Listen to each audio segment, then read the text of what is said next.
The desert highway was silent, the air thick with dust as the masked men crept toward the parked semi. They thought they had the perfect target, an abandoned truck, its cab empty. But as one of them reached for the door, a sudden, chilling sound broke the silence. Click. From the darkness inside, a shotgun barrel gleamed. Their mistake had just become their worst nightmare. They thought they had an easy score until they learned the hard way. What would you do in this situation? Let us know in the comments. Like, subscribe, and stay tuned for more thrilling stories.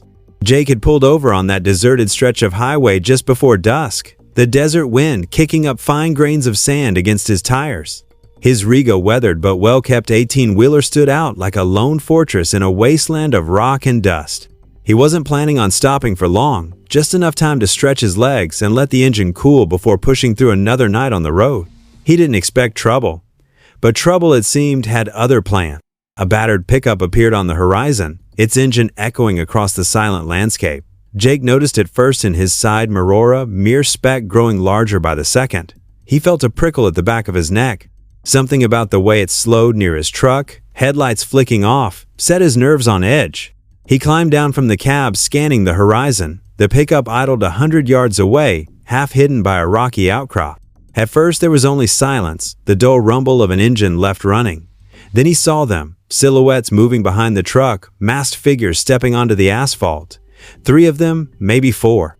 Jake's gut twisted. This wasn't a friendly roadside chat. He could have started his rig and driven off. But a lifetime on the road had taught him one thing: never show fear.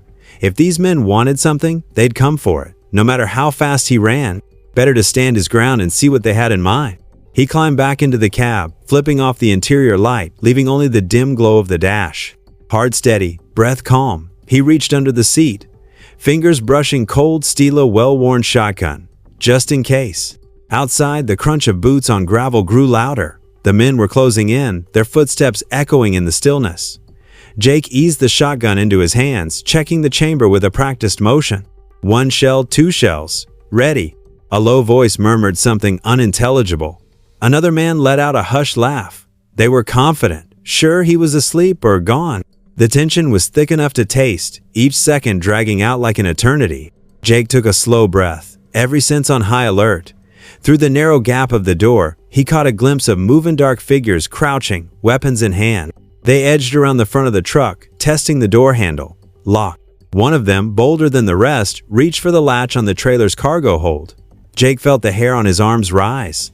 They thought they'd find something valuable in electronics, maybe, or contraband. They'd soon realize just how wrong they were. He heard the man mutter a curse, then rattle the latch harder. Another joined him, footsteps scraping the pavement, hearts likely pounding with the thrill of a score. The truck might have looked abandoned from a distance, but the faint glow of the cab's dashboard must have warned them someone was inside. Maybe they thought he was asleep, an easy target. Jake's grip tightened on the shotgun. He steadied himself, breath slow, mind calm. Outside, the men whispered, "It's locked," followed by a low snicker. They were about to pry it open, sure they had the upper hand. A click of metal, a quiet curse. Then the slow creak of the trailer's door beginning to budge. Jake exhaled one final time, bracing for what was coming next. He could already see their startled faces, hear the shock in their voices. They thought they'd walked into a gold mine. Instead, they'd walked straight into his. The latch on the trailer door gave a sharp creak as one of the masked men pried it open. Jake could hear the impatience in their voices now, their earlier whispers turning into hushed curses. They were growing bolder, more reckless. They thought they had the upper hand. A second later, one of them muttered, "Got it." The door slid open just enough for one of them to slip inside. The others stood watch, weapons in hand, scanning the area. They weren't expecting a fight. Why would they? As far as they knew, they were robbing an empty truck, an easy job in the middle of nowhere. Jake felt his muscles tense. He had dealt with trouble before, plenty of it, but something about these guys didn't sit right. They weren't just petty thieves looking for loose cargo. They were organized, too coordinated for this to be random. One of the men standing outside grew impatient. "Hurry up," he hissed toward the guy inside. "Check the crates. We don't got all night." Jake tightened his grip on the shotgun. His pulse was steady, controlled. He needed to wait for the right moment, for them to make the mistake that would turn this whole thing against them. A muffled thud came from inside the trailer. The man who had gone in let out a frustrated grunt. "It's just crates, locked up tight." The leader swore under his breath. "Bust 'em open." Jake knew he couldn't wait any longer. If they got inside those crates, they wouldn't find stolen goods or expensive freight. They'd find something they weren't supposed to see, something that would make sure they didn't leave that desert road the same way they came. Before the man in the trailer could get a crowbar between the wooden slats, Jake moved. He reached for the interior latch of his cab door and swung it open hard. It slammed against the side of the truck, the sudden noise breaking the tense silence like a gunshot. The men outside jolted in surprise, whipping around toward the cab. Their hands went to their weapons instantly, knives, pistols, one even had a sawed-off shotgun. Jake stepped down from the cab slowly, deliberately, his own shotgun resting easy in his hands. His face was unreadable, but his eyes burned with a calm, deadly certainty. The leader sneered, masking his nerves. "Big mistake, old man." Jake cocked the shotgun. The metallic snap echoed through the night. "No," he said, voice low and steady. "Yours." A tense silence settled over the desert highway, broken only by the distant hum of cicadas and the slow crunch of Jake's boots on the dirt. The men had their weapons drawn, but they weren't prepared for this. They thought they were dealing with just another trucker, tired, outnumbered, and willing to hand over whatever they wanted. Jake had let them think that. He had given them time to dig their own graves. The man inside the trailer tried to scramble out, but Jake leveled his shotgun in his direction. "Stay put," he growled. The leader, a scarred man with cold eyes, took a step forward, pistol raised. "You really want to do this?" he asked, his voice filled with forced confidence. "You're outgunned, old man." Jake exhaled slowly, tilting his head slightly.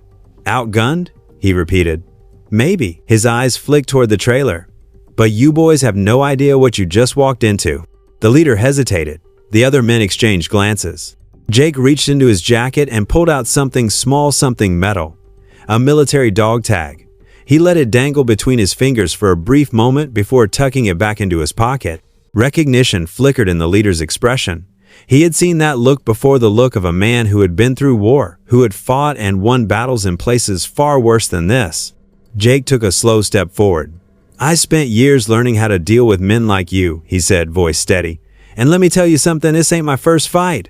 The leader's grip on his pistol tightened. Jake smirked. "Now," he said, cocking the shotgun, "let's see what you boys are really made of." The leader's confidence was slipping, his hand twitching near his pistol. The rest of his gang wasn't as sure anymore. They had stormed in, expecting an easy score, just a trucker, alone on the road. But now they were second-guessing everything. Jake stood firm, his shotgun steady, his expression unreadable. He had seen this before, the bravado of men who thought fear made them strong. But real strength? That came from knowing when to act and when to wait. One of the men, a wiry thug with a knife, lunged first. Stupid move. Jake sidestepped effortlessly, grabbing the man's wrist and twisting it hard. A sickening crack echoed through the night, followed by a sharp scream as the knife clattered to the ground. The others hesitated, but it was too late. Jake moved fast. The next man pulled a pistol, but Jake was already there, shoving the shotgun barrel into his chest and sending him stumbling backward into the dirt. The leader raised his own weapon, but before he could fire, the unmistakable sound of another shotgun clicking filled the air. Jake wasn't alone. From the shadows of the trailer, two figures stepped forward, other truckers, men who had been watching, waiting. Their own weapons were drawn, their faces hardened by years of the same road, the same dangers. "You picked the wrong truck," one of them muttered. The gang panicked. One dropped his weapon entirely. Another took a step back, his courage vanishing into the night. Jake took his time walking up to the leader, towering over him as the man's bravado crumbled. The pistol in his hand now seemed like a useless toy. "You don't get it, do you?" Jake said, shaking his head. "This ain't just some job for you to take what you want. Out here, men like you look out for each other." The leader swallowed hard. "You think you're wolves," Jake continued, voice low and steady. "But you're just jackals, and jackals don't last long when real predators come around." The other truckers closed in, surrounding the gang. "Drop it," Jake ordered. The leader hesitated for a fraction of a second, then, finally, he let the gun slip from his fingers. Jake stepped closer, lowering his shotgun but never taking his eyes off the man. "Now," he said, voice like steel, "I want you to walk. I want every single one of you to walk out of here with your tails between your legs." The gang didn't argue. One by one, they backed away, their humiliation evident in every step. But just as the leader turned, Jake spoke again. "Tell your friends," he said. "Tell every lowlife you know truckers aren't easy targets." The leader clenched his jaw, his pride shattered. He knew he couldn't argue. He just nodded, turned, and disappeared into the darkness with the rest of his crew. Jake let out a slow breath as the truckers around him relaxed. The night was quiet again. Another fight, another lesson taught, and another victory for the road. The night was silent again, except for the faint hum of diesel engines and the whisper of desert wind. Jake exhaled, lowering his shotgun as he watched the gang disappear into the darkness. They had come in laughing, full of swagger and arrogance. Now they were running, humiliated and broken. One of the other truckers, an older man named Earl, walked up beside Jake, resting his own shotgun against his shoulder. He let out a low chuckle. "Well," Earl said, shaking his head, "reckon they won't be trying this again anytime soon." Jake gave a slow nod, but he wasn't smiling. This wasn't about winning. It never was. It was about sending a message. He turned back to his truck, stepping up onto the rig's metal step. The vehicle was more than just a machine to him. It was his home, his way of life.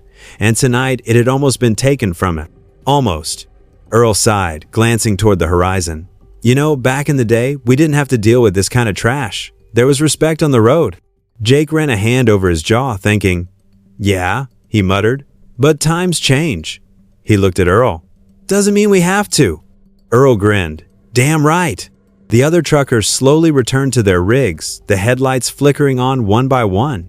It was an unspoken signal business as usual. The road called, and there was always another mile to drive. Jake climbed into his seat, gripping the worn steering wheel, feeling the familiar hum of the engine beneath him. He looked into his rearview mirror, watching as the dust settled. Somewhere out there, those men were licking their wounds, realizing they had underestimated the wrong kind of man. And maybe, just maybe, they'd think twice before trying something like this again. Jake tapped the dashboard, took one last glance at the road ahead, and shifted gears. As his truck rumbled forward, he thought about what had just happened. The gang had assumed he was an easy mark, just a lone trucker, outnumbered, outgunned. But that was their mistake. Because a man like Jake, a man with nothing to lose and everything to fight for, that's the most dangerous kind of man there is. He had learned long ago that the road didn't give second chances. You had to stand your ground. You had to be ready, because sooner or later, trouble always found you. And when it did, well, that was when you showed the world exactly who you were. What about you? Have you ever been underestimated? Have you ever had to prove that you weren't as easy a target as someone thought? Tell us your story in the comments below. And if you enjoyed this one, make sure to like, subscribe, and stay tuned, because out here on the road, the real stories never stop.